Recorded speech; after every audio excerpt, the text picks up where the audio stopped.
اللہ تبارک و تعالی قادر مطلق ہے، کائنات کا مالک ہے اور بے نیاز ہے۔ بے نیاز رب پر کسی شخص کا کسی قسم کا کوئی زور نہیں چلتا۔ وہ اپنے فیصلوں میں قادر ہے، جو چاہتا ہے جس وقت چاہتا ہے جب چاہتا ہے کر دیتا ہے۔ وہ ایک کن سے ساری کائنات کو پیدا کرتا ہے، پھر اس کا حکم آئے گا، حضرت اسرافیل علیہ السلام سور پھونکیں گے اور ساری کائنات فنا ہو جائے گی۔ پھر وہ ایک حکم ہی جاری کرے گا تو لوگ اپنی قبروں سے نکل آئیں گے۔ اس کے حکم سے ہی میزان عمل قائم ہوگا، اسی کا حکم چلے گا، جنت اور دوزخ کے فیصلے ہوں گے۔ وہ حی ہے، وہ قیوم ہے، لیکن اس کے ساتھ ساتھ وہ بڑا مہربان بھی ہے۔ کوئی اسے مجبور نہیں کر سکتا، لیکن اگر وہ خود ہی رحمت کرے اور کچھ فیصلے وہ خود ہی کر لے تو پھر یہ اس بے نیاز کی بندہ نوازی ہے۔ قرآن مجید سورہ انعام میں سے ایک آیہ کریمہ کا کچھ حصہ اللہ تعالیٰ نے ارشاد فرمایا کہ کتب ربکم علی نفسہ الرحمہ، تمہارے رب نے اپنے ذمہ کرم پر رحمت لازم کر لی ہے۔ اس نے اپنے فضل سے فیصلہ کیا ہے کہ وہ رحمت ہی فرمائے گا۔ کریم جب غالب آتا ہے تو رحمت ہی فرماتا ہے، کرم ہی فرماتا ہے۔ دنیا میں بھی ہم اس کی رحمت کے نظارے دیکھتے ہیں، اور ایک جگہ نہیں جگہ جگہ دیکھتے ہیں، ایک بار نہیں بار بار دیکھتے ہیں۔ ایک جگہ نہیں، کائنات کے رنگوں میں بکھرے ہوئے اس کے فضل اور اس کے کرم کی برکھا برستی ہم دیکھتے ہیں۔ ہماری زندگی اور ہمارا وجود اور ہمارے پاس جتنی بھی نعمتیں ہیں، ان سب کو اگر غور سے دیکھا جائے تو ہماری محنت تو 1% بھی نہیں۔ یہ جو کچھ بھی ہے اس کے فضل اور اس کی رحمت ہی کا صدقہ ہے۔ پھر یہ کہ جو ہم سے نافرمانیاں ہو جاتی ہیں، جتنے ہم سے گناہ ہوتے ہیں، خطائیں ہوتی ہیں، لغزشیں سرزد ہوتی ہیں، وہ کائنات کا رب دنیا میں ان سب کی سزا نہیں دیتا، بلکہ فرماتا ہے وما اصابکم من مصیبت فبما کسبت ایدیکم ویعفو عن کثیر۔ فرمایا تمہیں جو مصیبت آتی ہے وہ تمہارے ہاتھوں کے کرتوت کے سبب سے آتی ہے، ویعفو عن کثیر، بہت ساری کی تو اللہ سزا ہی نہیں دیتا، ویسے ہی معاف کر دیتا ہے۔ ایک بڑی تعداد تمہاری غلطیوں کی ایسی ہے جن کی اللہ سزا نہیں دیتا، کثیر غلطیاں ایسی ہیں جو معاف کر دیتا۔ تو ایک اس کی رحمت کا تقاضا یہ کہ بن مانگے دیتا ہے، ایک یہ کہ گناہ پر سزا نہیں دیتا۔ تیسری بات یہ کہ دنیا میں رحمت کا نزول کرتا ہے، لوگوں کے دلوں کے اندر جذبات ہیں رحمت کے۔ حضور سید عالم صلی اللہ تعالیٰ علیہ وسلم نے ایک مثال دے کے بات کو سمجھایا، یہ مشکوٰۃ شریف میں بھی موجود ہے اور دیگر کتب احادیث میں بھی۔ حضور فرماتے ہیں کہ اللہ نے اپنی رحمت کے 100 حصے کیے، ایک حصہ اللہ نے دنیا پہ نازل فرمایا۔ فرمایا اس ایک حصے کی برکت سے ماں بچوں سے پیار کرتی، باپ بچوں پر شفقت کرتا ہے، لوگ غرباء سے محبت کرتے ہیں، ایک حصہ رحمت دنیا میں نہ۔ اگلے لفظ سنیں گے تو آپ خوش ہو جائیں گے۔ حضور فرماتے ہیں رب نے 99 حصے رحمت کے محفوظ کیے ہیں، قیامت کے دن اپنے بندوں پر فرمائے گا۔ ایک حصہ دنیا میں نازل کیا، جس کے سبب سے یہ جتنا کرم ہے، فضل ہے، رحمت ہے، ایک دوسرے کے بارے میں محبت کے جذبات ہیں، یہ ایک حصہ ایک کرم کے سبب سے۔ درندے بھی اپنے بچوں سے پیار کرتے ہیں، اور دیکھیے کچھ جگہوں پہ ایسا نہیں ہے، مثلا ناگن اپنے بچوں کو کھا جاتی ہے، مچھلی اپنے بچوں کو پہچانتی بھی نہیں۔ تو یہ جو بعض جگہوں پہ ایسا سلسلہ رکھا گیا ہے، یہ باقی جگہوں پہ جو رحمت ہے اس کی نشاندہی ہو جائے اس کے لیے رکھا گیا، کہ تمہیں اندازہ ہو جائے کہیں یہ معاملہ نہیں بھی ہے، اور جہاں ہے وہاں اللہ کا فضل ہے تو ہے۔ آپ غور فرمائیں، بہت ساری جگہوں پہ بہت سارے والدین بھی ایسے ہمیں تاریخ میں ملتے ہیں اور ہمارے ارد گرد پائے جاتے ہیں، بحیثیت باپ ہونے کی بھی اس نے پرواہ ہی نہیں کی کبھی بچوں کی، اس کا اور ذوق ہے۔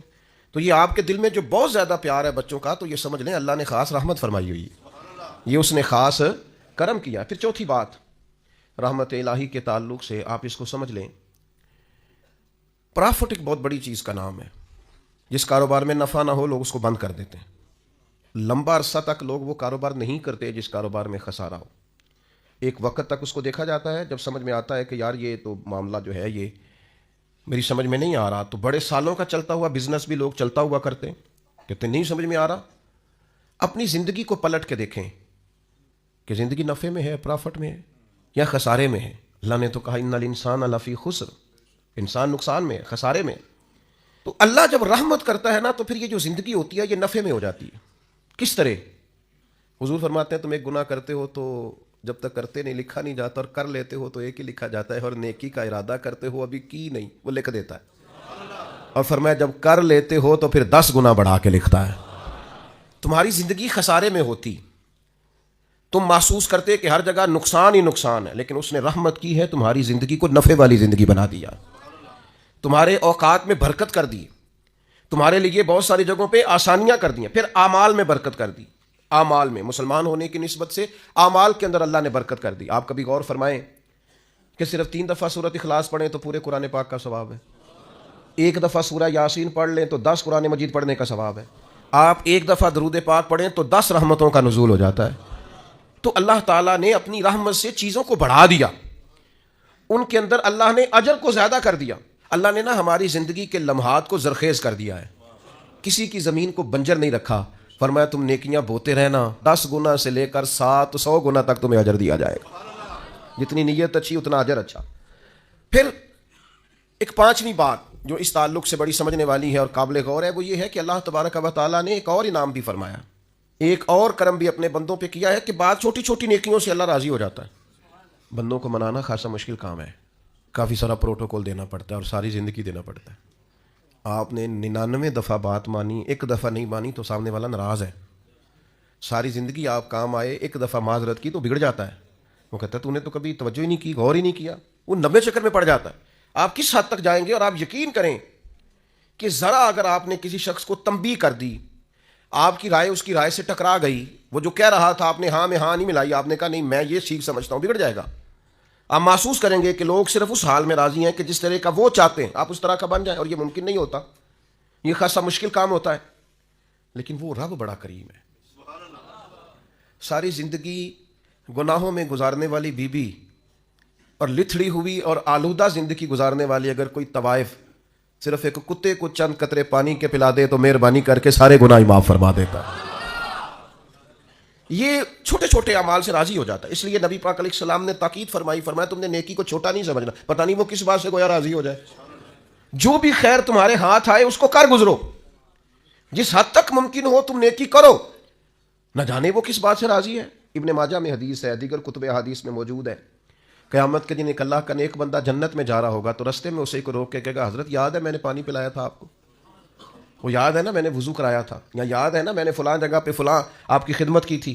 تو اللہ کے حبیب علیہ السلام نے ارشاد فرمایا اس ایک عمل کی وجہ سے اور اس نیک آدمی کی سفارش کی وجہ سے اللہ اس گناہ گار کو بھی جنت عطا فرما دے گا، لیکن شرط یہ ہے کہ نیکی کرتا رہے آدمی۔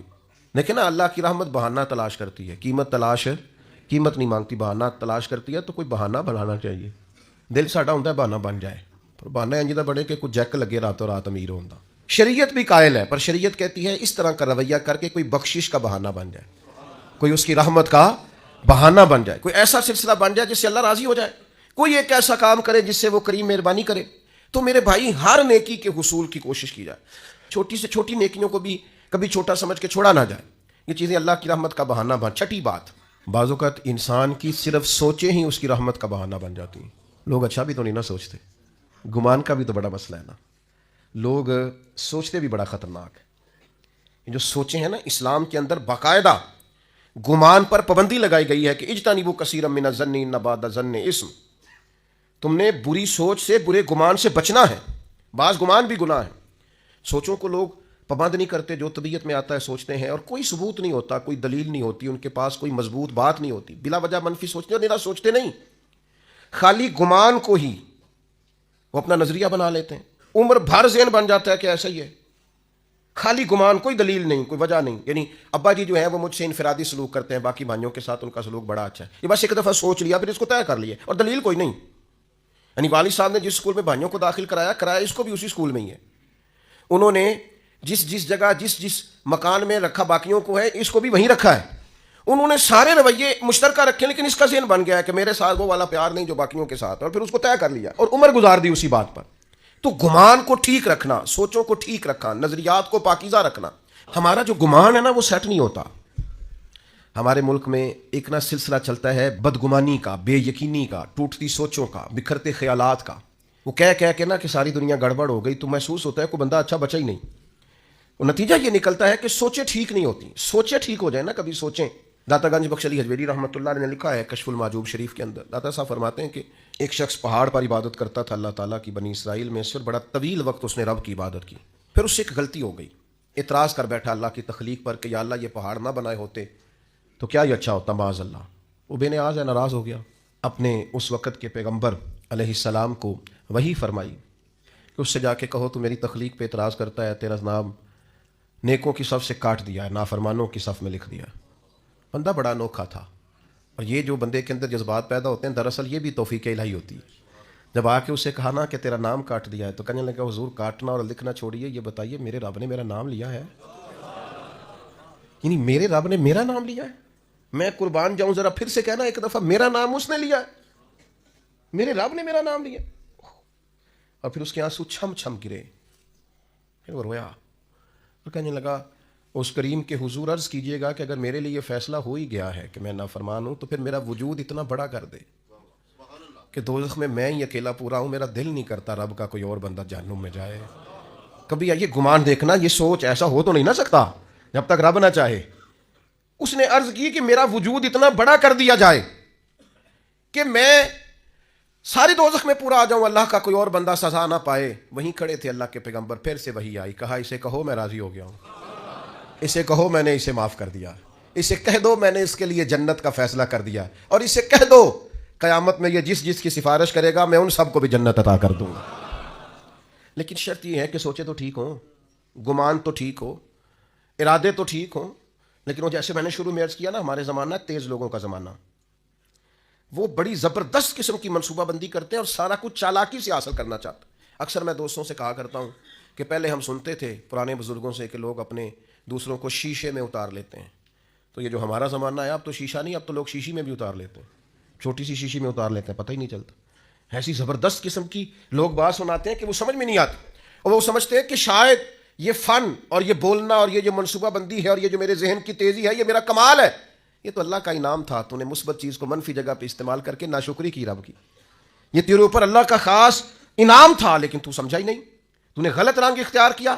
میرے عزیز یاد رکھیے گا، اچھے گمان سے اللہ راضی ہوتا ہے. اور پھر ساتویں بات، بعض دن اللہ نے ایسے رکھے ہیں، وہ کہتا چل تو فلاں دن آ جانا. ہم بھی کہتے ہیں نا فلاں دن آ جانا ملاقات ہو جائے گی، فلاں دن میں فارغ ہوں تو میں آپ سے ملنے آ جاؤں گا. کچھ دن ہوتے ہیں نا خاص، اور کچھ بڑے بڑے تاجر بھی بعض اوقات کچھ آفریں بھی دیتے ہیں.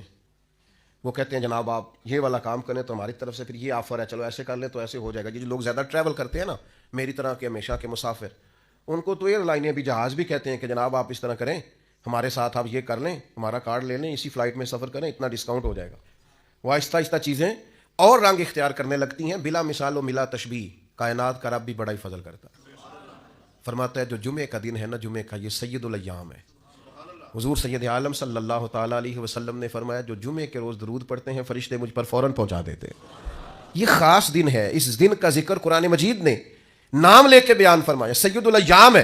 پھر میرے بھائی کچھ مخصوص ایام اللہ نے اپنے فضل سے رحمت کرنے کے لیے بنائے، جن میں سے ایک وقت سحری کا وقت ہے، تہجد کا وقت. وہ جس ٹائم آج کا لوگ موبائل بند کر کے سوتے نہیں، وہ اٹھنے کا ٹائم ہے. دراصل وہ ٹائم جو جاگنے کا ہے، اس ٹائم لوگ سو رہے ہوتے ہیں. اللہ کے حبیب علیہ السلام نے فرمایا جب سحری کا وقت ہوتا ہے تو اللہ تعالیٰ پہلے آسمان پر نزول جلال فرماتا ہے جو اس کی شان کے لائق ہے.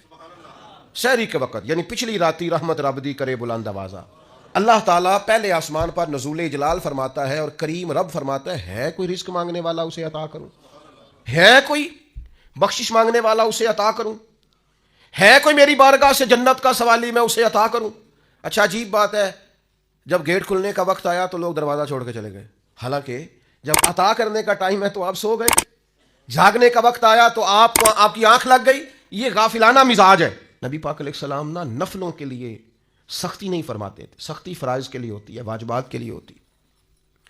لیکن حضرت فاطمہ رضی اللہ تعالیٰ عنہ بیان فرماتی ہیں سحری کا وقت آتا تو حضور میرے حجرے میں آتے، آواز دیتے اور کئی دفعہ مجھے ہلاتے، کہتے بیٹا اٹھو، یہ سحری کا وقت ہے، یہ رب سے رحمت مانگنے کا ٹائم.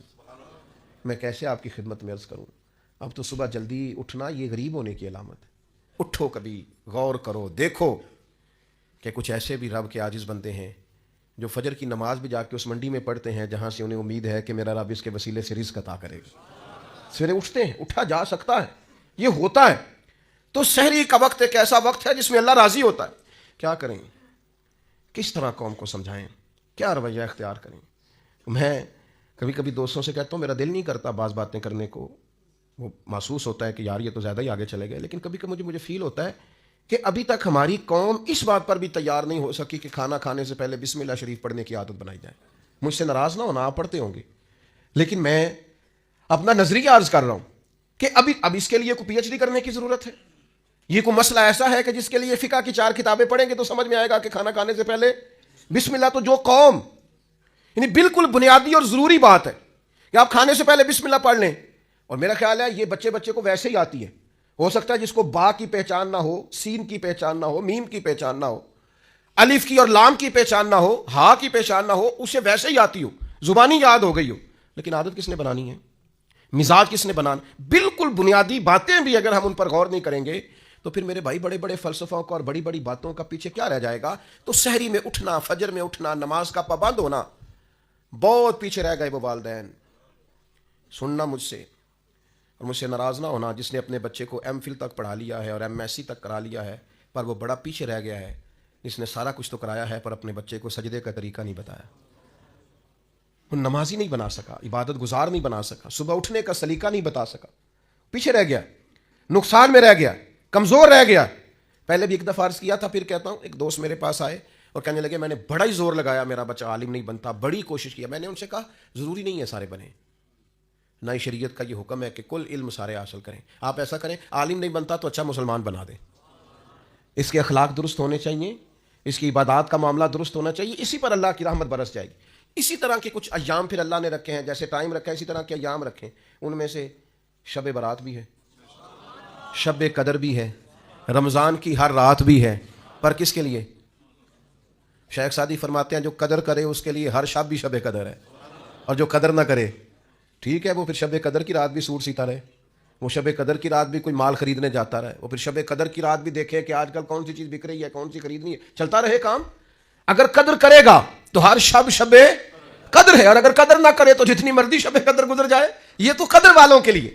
آپ اس کو سمجھ لیں, اس پر غور کر لیں کہ اللہ نے وقت دیا ہے کہ آ جا رحمت برسے گی, تو شب برات پہ آ جا, کرم ہو جائے گا. یہ نہیں آیا سویا ہوا ہے, آ جا شب قدر کی رات کرم ہو جائے گا, نہیں آیا سویا ہوا ہے. وہ تو کہتا ہے کتب ربکم علی نفسہ الرحمہ, تیرے رب نے اپنے ذمہ کرم پر رحمت کو خاص کر لیا ہے, پر آ تو صحیح نا. حدیث سنو مزہ آئے گا, بخاری مسلم میں مشکات میں حدیث موجود ہے. نبی پاک فرماتے ہیں بندہ گناہ کرتا ہے, بندے سے گناہ ہو جاتا ہے, پھر وہ کہتا ہے یا رب یا رب یا رب مجھے معاف کر دے. اللہ فرشتوں سے فرماتا ہے میرے بندے کو پتا ہے کہ میرا کوئی رب ہے, اور یہ بھی پتا ہے کہ میرے رب نے مجھے معاف کر دینا ہے. اور اللہ فرشتوں سے فرماتا ہے گواہ ہو جاؤ میں نے اسے معاف کر دیا.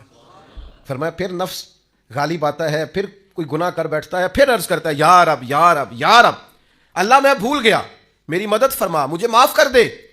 تو کریم فرماتے ہیں اللہ پھر فرشتوں سے فرماتا ہے میرے بندے کو پتا ہے اس کا رب بھی ہے, اور یہ بھی پتا ہے اس نے معاف بھی کر دینا, تم گواہ ہو جاؤ میں نے اسے معاف کر دیا ہے. تیسری بار حضور بیان فرماتے ہیں, تیسری بار فرمایا پھر بندے سے غلطی ہو جاتی ہے, وہ پھر بھول جاتا ہے, پھر اللہ کے حضور عرض کرتا ہے یا رب یا رب یا رب. تو فرمایا مالک فرماتا ہے فرشتوں میرے بندے کو پتا ہے کہ اس کا رب بھی ہے, اور یہ بھی پتا ہے کہ اس نے معاف کر دینا ہے, تم گواہ ہو جاؤ میں نے اسے معاف کر دیا ہے. شارحین حدیث فرماتے ہیں کہ حضور نے جو 3 بار کا ذکر کیا یہ تمثیل کے طور پر ہے. معنی کیا ہے کہ وہ جتنی بار بھی سچے دل سے توبہ کرے گا اللہ اتنی بار ہی اسے معاف فرما دے گا. شرط یہ ہے کہ توبہ سچے دل سے کرے, توبہ کے جملے نہ پکارے استغفر اللہ استغفر اللہ استغفر اللہ, اور ساری رات شب برات میں مسجدوں سے رونے کی اور چیخنے کی اور تڑپنے کی آواز آئے.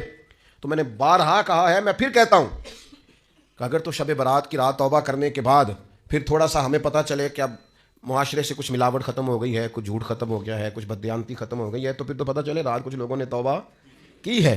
لیکن یہ کہ ساری رات روتے بھی رہیں تڑپتے بھی رہیں, اور توبہ کا تو مطلب یہ ہے کہ یا اللہ پچھلے معاف کر دے, آج کے بعد نہیں کروں گا, لیکن پچھلے معاف کرا لیے اور آئندہ چھوڑنے کا ارادہ نہیں کیا, تو توبہ کی شرط ہی نہ پائی گئی, یہ توبہ ہوئی نہ, یہ توبہ کی ہی نہیں گئی. جب تک آپ یہ ارادہ نہیں کرتے کہ اب میں چھوڑ دوں گا, آج کے بعد یہ نہیں کروں گا, اللہ تعالیٰ معاف کرنے والا ہے, کریم ہے. پھر 8ویں بات بھی سنیں, شریعت میں مایوسی بہت بڑا گناہ ہے. یعنی ساری رپورٹیں بھی غلط آ جائیں نا, ڈاکٹر نے بول دیا ہے کہ بھئی مشکل ہے آپ کا بچنا, اس وقت بھی یہ امید چھوڑنا ناجائز ہے کہ میں نہیں بچوں گا. اس وقت بھی امید یہی رکھنی چاہیے کہ میرا رب اگر فضل کرے تو فوراً شفا عطا فرما دے. یہ ضروری امر ہے, ضروری. آپ کو ہر کاروبار میں نقصان ہوا ہے, آپ نے جتنی بھی صحیح کی ہے آپ کی آگے نہیں بڑھ سکی, بڑی جد و جہد کی ہے, آگے نہیں آپ جا سکے, آپ کو بار بار پیچھے لوٹنا پڑتا ہے, بار بار آپ محسوس کرتے ہیں کہ میرا نقصان ہو گیا ہے, لیکن آپ کے لیے یہ سوچنا منع ہے کہ مجھے اب میں کبھی بھی آگے نہیں بڑھ سکتا, میں تو بس ختم ہو گئی بات, میں تو تھک گیا ہوں یہ کر کر کے. حکم یہ ہے کہ تو خدا کا نام لے کے آگے بڑھ, وہ بڑا کریم ہے, فضل کرے گا اور اتنا رزق دے گا کہ کبھی سوچا بھی نہیں ہوگا. یہ سوچیں شریعت کے اندر ضروری ہیں. یعنی علماء کا, فقہاء کا, محدثین کا ایک متفقہ فتویٰ ہے کہ رحمت الہی کی امید رکھنا واجب ہے. یہ ضروریات دین کا مسئلہ ہے کہ آپ اللہ کی رحمت کی امید رکھیں گے کہ میرا رب بڑا کریم ہے. ہمارے بزرگ کہا کرتے تھے کہ جب بھی آپ چل پڑیں گے نا منزل انشاءاللہ آ جائے گی. شرط چلنا ہے, شرط اٹھنا ہے, شرط سفر شروع کرنا ہے. آپ جب چلیں گے تو منزل آ جائے گی, آپ محسوس کریں گے کہ منزل آ گئی. میں یہ تو نہیں کہتا میں نے زندگی میں بڑی محنت کی, لیکن سفر بڑے بڑے لمبے کیے. یہ بھی گزشتہ 1-2 مہینے پہلے کی بات ہے, ہمیں بلوچستان جانا تھا اور پھر کچھ ایسا معاملہ ہوا, انہوں نے کہا رستہ ٹھیک نہیں ہے, پر ہمیں پہنچنا بھی ہر صورت رات کو حیدرآباد میں تھا, اور سفر وہ فلائٹ جو ہے وہ کنیکٹ نہیں ہوتی, سارا بائی روڈ سفر تھا. تو کچھ تھوڑی سی نا 1-2 دوست نے ہمت دلائی, انہوں نے کہا جی اللہ خیر کرے گا, تو اللہ نے خیر کر دی. وہ چل پڑے اور بڑے بر وقت پہنچ گئے, سارے کام ہو گئے جتنے جتنے منصوبے میں تھے. تھوڑا سا نا ہمارے ہاں نا اب ہمتیں دلانے کا ماحول بھی ختم ہوتا جاتا ہے. اور میں آپ کو عرض کرتا ہوں جوانوں کو, بعض بزرگوں کو بھی ضرورت ہوتی ہے کہ ان کی ہمت دلائی جائے, ان سے کہا جائے کچھ بھی نہیں انشاءاللہ خیر ہو جائے. آپ یہ کہتے ہیں اتنی عمر ہو گئی ہے, میں ان کو تسلی دوں. بھائی تسلی کی ضرورت تو ہر وقت رہتی, آپ تسلی دیں, آپ ہمت بنائیں, آپ کہیں, آپ بات کریں, چیزیں بہتر ہو جاتی ہیں. آپ یہ کہیں کہ انشاءاللہ ہو جائے گا, ہو جاتا ہے, لیکن شرط یہ ہے کہ امید خدا کی رحمت کی کبھی چھوٹنے نہ پائے. روایت ایک بڑی منفرد ہے, بڑی حسین ہے. فرمایا کہ قیامت والے دن نہ 2 گناہگار ہوں گے, دونوں کو اللہ کی بارگاہ سے حکم ہوگا کہ جاؤ دونوں جہنم میں چلے جاؤ, معاذ اللہ ثم معاذ اللہ. ایک دوڑ لگا دے گا, بھاگ گیا دوزخ کی طرف, حکم باری تعالیٰ ہوا چلو دوزخ میں تمہارے اعمال بڑے سیاہ ہیں, اس نے دوڑ لگا دی. دوسرا کیا کرتا ہے, چند قدم اٹھاتا ہے, پھر پلٹ کے پیچھے دیکھتا ہے, پھر چند قدم اٹھاتا ہے, پھر پلٹ کے پیچھے دیکھتا ہے, پھر چند قدم اٹھاتا ہے, پھر پلٹ کے. تو دروازہ آ گیا دوزخ کا. اب ایک بھاگ گیا ہے, ایک دبے قدموں آہستہ آہستہ چل رہا ہے. کریم مالک نے حکم دیا دونوں کو دوبارہ واپس لاؤ. اللہ اکبر. اللہ نے دونوں بندوں کو بلا لیا اور بلا کر کے فرمایا ہاں بھائی تو بڑا دوڑ کے گیا دوزخ کی طرف, کیوں گیا ہے؟ اللہ دلوں کے حال جانتا ہے نا, انہ علیم بذات الصدور, دلوں کے حال جانتا ہے, تو کیوں دوڑ کے چلا گیا؟ تو اس بندے نے یہاں کوئی چالاکی نہیں دکھائی, دل کی بات کی, کیونکہ رب دل کی بات جانتا ہے. عرض کی مالک گناہگار ہوں, عاجز ہوں, خطا کار ہوں, مجرم ہوں, پتہ سارا ہے سردار نو کی دیا, من نانم کے من دانب جو ہوں, اس کی خبر ہے.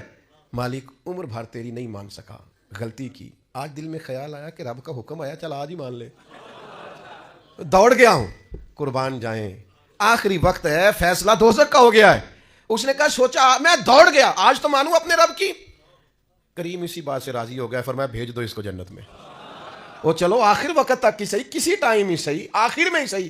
تو وہ جو دھیمے دھیمے قدم اٹھا رہا تھا اس سے پوچھا بھائی اللہ جانتا ہے, پوچھنا لا علمی کی علامت, بھائی تو بڑے آرام آرام سے کیوں جا رہا تھا؟ اس نے کہا مالک میرا یقین تھا میرا رب کریم ہے, میں پلٹ پلٹ کے دیکھتا تھا کہ آواز آ ہی جائے گی, آواز آ ہی جائے گی, آواز آ ہی جائے گی. دوزخ کا دروازہ آ گیا, پر میری تیرے کرم سے امید نہیں ٹوٹی, اور مالک جب میں دوزخ کے دروازے پر پہنچا تو آواز آ ہی گئی, وہ ہو گیا جس کی مجھے امید تھی, آواز کرم آئی.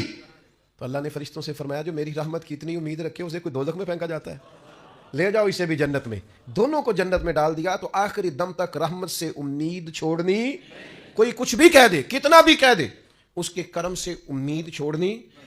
ایک درویش گزرے ہیں حضرت ابو الحسن شیبانی رحمۃ اللہ علیہ, وہ فرماتے ہیں جس شخص کو میں بڑا گناہگار سمجھتا تھا نا, اور بہت سارے لوگ سمجھتے تھے, اور واقعی وہ ایسے کام بھی کرتا تھا, فرماتے ہیں پھر ایک وقت ایسا بھی آیا کہ اس نے توبہ کی, اور پھر ایسا وقت بھی آیا کہ ریاستیں کر کے ہم سے آگے نکل گیا, اور پھر ایک شام ایسی بھی آئی کہ میں اس سے دعا کرانے پہنچ گیا. یہ تو اللہ تعالیٰ کی حکمت ہے, اس کا کرم ہے. کب کسی پر رحمت برکھے تو اللہ نے اپنے ذمہ کرم پر رحمت لازم کر لی ہے. یہ جو دن ہے نا سارے رحمت کے دن ہیں, یہ جتنی راتیں ہیں یہ رحمت والی ہیں, کرم والی ہیں, عطا والی. کوشش فرمائیے گا جس حد تک ممکن ہو سکے انسان اپنے رب کے حضور حاضر ہو, کھلے ہوئے دروازوں سے اپنے حصے کی خیر پائے. اللہ تبارک و تعالیٰ مل بیٹھنا قبول کرے.